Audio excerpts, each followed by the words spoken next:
Okay, so you engaged in these two questions, thinking about when you needed a reward to be motivated and when something just was internally great and you wanted to do it just to do it.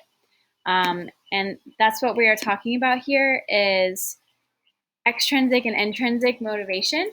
And so looking at these things, which one do you think is extrinsic? Which one do you think is intrinsic? I'm in college because my parents told me I have to, versus I'm in college because I am passionate about becoming knowledgeable about teaching. And so, obviously, when the motivation comes from outside of yourself, that's what we call extrinsic, versus when it is truly inside of ourselves. We want to be great teachers. We go to class because we want to be amazing for our students. The assignments are hopefully meaningful to promote your greatness as a teacher. All of these things are intrinsic. And then just another example to get you going. It says, I watch cat videos just because. So if you find yourself watching cat videos, you are intrinsically motivated because you just love watching cat videos.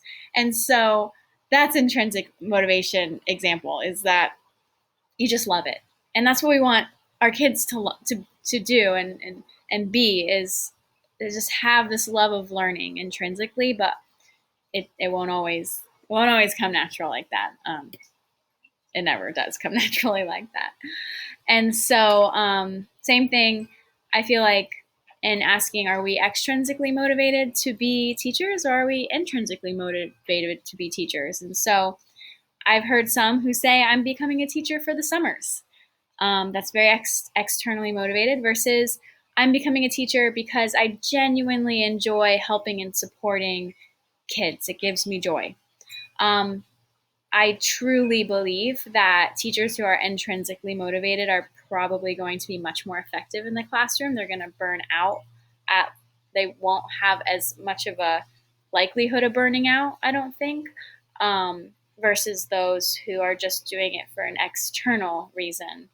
Um, and sometimes we do fall into teaching for certain reasons outside of our circumstances, but I think it's important to start cultivating your why that's inside of yourself.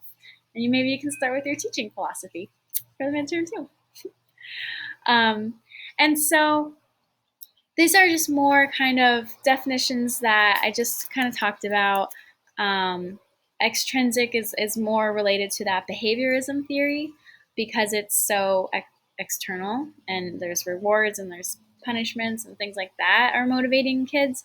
You've got tangible outcomes versus and intangible. So I do want to highlight that intangible things like praise and attention, that's still extrinsic because it's not coming from the student.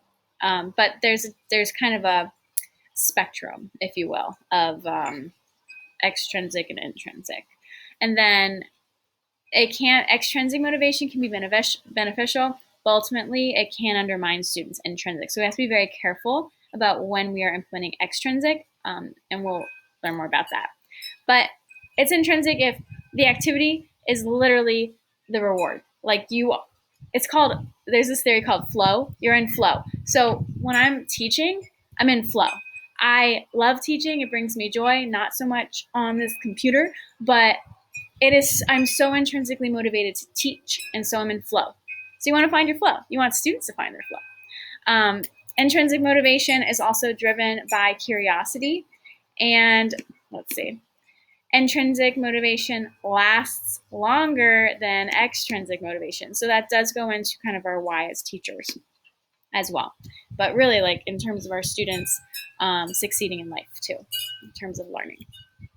All right, so next is a really cool video. I like this guy, Dan Pink, on motivation. I only want you to watch from, it's kind of long, but it's good. It's very relevant information. So watch from about 1 minute and 50 seconds to 7 minutes and 35 seconds. You're going to want to take notes on what this guy is saying about extrinsic and intrinsic motivation, when we should be using it, and you'll do a little fill in the blank activity afterwards.